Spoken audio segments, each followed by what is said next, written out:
Disney, par l'intermédiaire de FX, a complètement modifié la saga Alien avec les 2 premiers épisodes d'Alien Earth.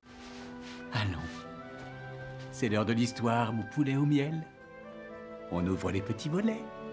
Cœur vaillant, œil sur la balle, on ne peut pas perdre. Dès le départ, la série a marqué un tournant majeur pour la saga. Après 7 films Alien, c'est la première fois que la saga adopte un format série. C'est également la première fois que la saga visite la Terre, depuis un bref instant à la fin d'Alien Résurrection. Bien que révolutionnaire par nature, Alien Earth marque néanmoins un tournant majeur dans l'histoire d'Alien. Même après 2 épisodes, la série a déjà réécrit, ignoré ou carrément contredit les précédents films Alien. Voici en quoi l'histoire d'Alien a évolué après seulement 2 épisodes d'Alien Earth. Sans surprise, la série contredit totalement les événements des films Alien vs Predator. Les 2 films Alien vs Predator se déroulent en 2004, bien avant Alien Earth, et pourtant aucune référence n'est faite à la venue des xénomorphes ou des Yodja sur Terre avant la série. La série contredit totalement Alien vs Predator en modifiant la date du premier atterrissage des xénomorphes sur Terre. Alien Earth écrase de manière beaucoup plus directe les événements d'Alien vs Predator, mais c'est beaucoup moins surprenant. Alien vs Predator n'est plus considéré comme un élément canon de la franchise Alien depuis plus de 10 ans, depuis la création de Prometheus par Ridley Scott. On les considère désormais comme des films pour divertir les fans, plutôt que comme des éléments essentiels pour comprendre Alien en tant que saga. Alien vs Predator a à peine été modifié par Earth car il ne faisait pas partie du canon dès le départ. Ce serait comme dire que l'Empire contre-attaque a modifié le Star Wars Holiday Special ou qu'une suite officielle a modifié une fan-fiction. Pourtant, Alien Earth rejette bien plus directement les événements d'Alien vs Predator que Prometheus.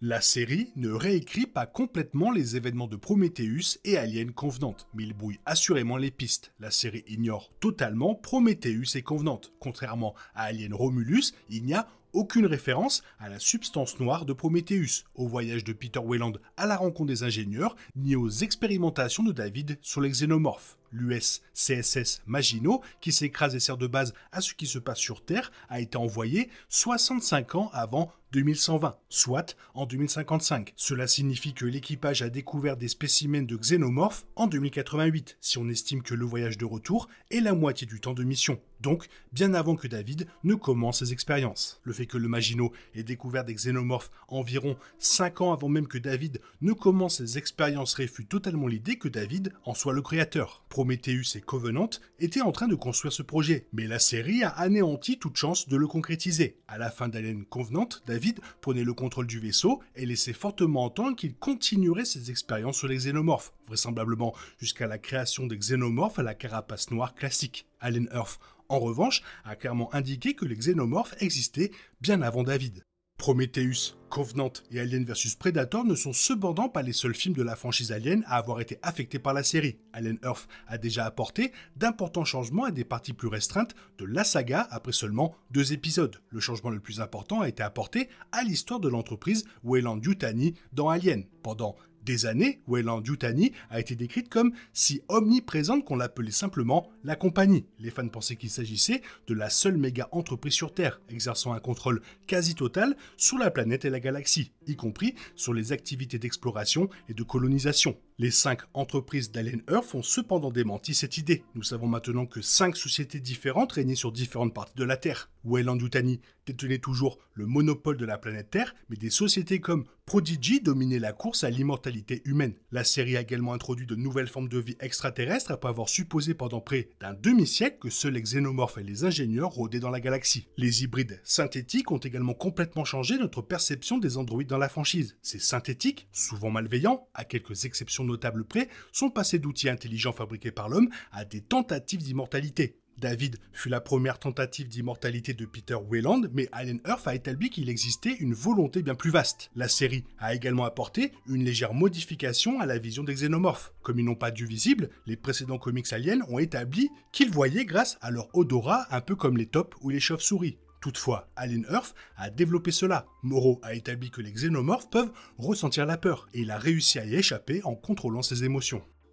Les liens entre la série télévisée Alien Earth et le reste de la saga seront certainement mis en avant, mais l'accent restera principalement mis sur les personnages et les concepts originaux, étant donné que le film Alien original mettait en scène un équipage totalement inconscient de l'existence de mystérieuses formes de vie extraterrestres représentant une menace aussi importante. Il semble que les révélations d'Alien Earth n'auront que peu d'impact sur les autres films. Toutefois, un lien intéressant pourrait être établi via la Weyland Yutani Corporation. Après s'être principalement concentré sur les origines de Weyland et le fonctionnement de l'entreprise dans les films, Alien Earth explorera enfin la famille Yutani et cet aspect de la fusion Weyland-Yutani. En tant que préquel, l'histoire offre le cadre idéal pour explorer cette histoire, avec l'occasion d'examiner les relations entre les deux organisations et leurs fondateurs, ainsi que leur partenariat remarquable, ainsi que cette fusion, comment elle a eu lieu. Alien Earth peut également expliquer l'intérêt initial des entreprises pour les formes de vie extraterrestres, remontant à des décennies avant que Ripley et son équipage ne se retrouvent face à de tels monstres. Toutes les modifications apportées par Alien Earth au canon et aux versions non canon ont un point commun. Elles sont logiques. La série a peut-être ignoré Prometheus et Covenant, mais il aurait été étrange d'y faire référence. Le voyage du Prometheus, par exemple, a été entièrement tenu secret par Peter Weyland, et la disparition du Covenant était considérée comme un mystère non résolu. La série n'avait aucun moyen naturel de faire revenir le Prometheus. Il existe également un moyen pour Prometheus et Covenant de s'intégrer au canon d'Alien. Alien Earth a peut-être ignoré les préquels simplement parce qu'elles n'avaient aucun rapport avec son intrigue, et de futures histoires pourraient toujours revenir sur Prometheus et Covenant.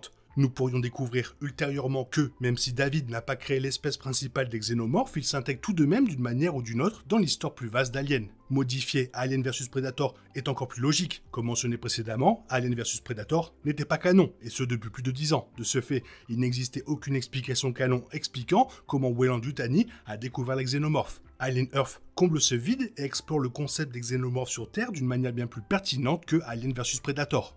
Toutefois, la principale raison pour laquelle les changements apportés à la saga Alien étaient logiques pour Alien Earth est que cela n'a pas freiné la série. La série n'avait pas trouvé un moyen d'expliquer la substance visqueuse noire de Prometheus simplement en ne la présentant pas. Elle n'avait pas non plus expliqué la place des Yoja dans la franchise en les ignorant. Alien Earth peut raconter sa propre histoire précisément parce qu'elle a ignoré Prometheus et Alien vs Predator.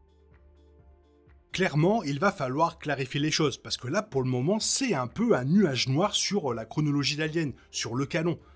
Il y a des trucs qui sont... on sait pas trop, quoi. Et on tâtonne. On est comme ça. Est-ce que par exemple, Peter Weyland, où il est? Comment il est mort? Pourquoi il y a eu la fusion entre Weyland et Yutani? Est-ce que Prometheus, finalement, est bien dans ce canon? Il va falloir que la série nous réponde. Toi, qu'est-ce que tu en penses? Fais-moi part de ton avis dans la zone commentaire. Sinon, comme d'habitude, bisous, bisous, bye bye. Il est impossible de compter sur les autres de nos jours, on est obligé de tout faire soi-même. Je me trompe? Rien de grave, j'avais tout prévu. Où va le monde, je vous le demande.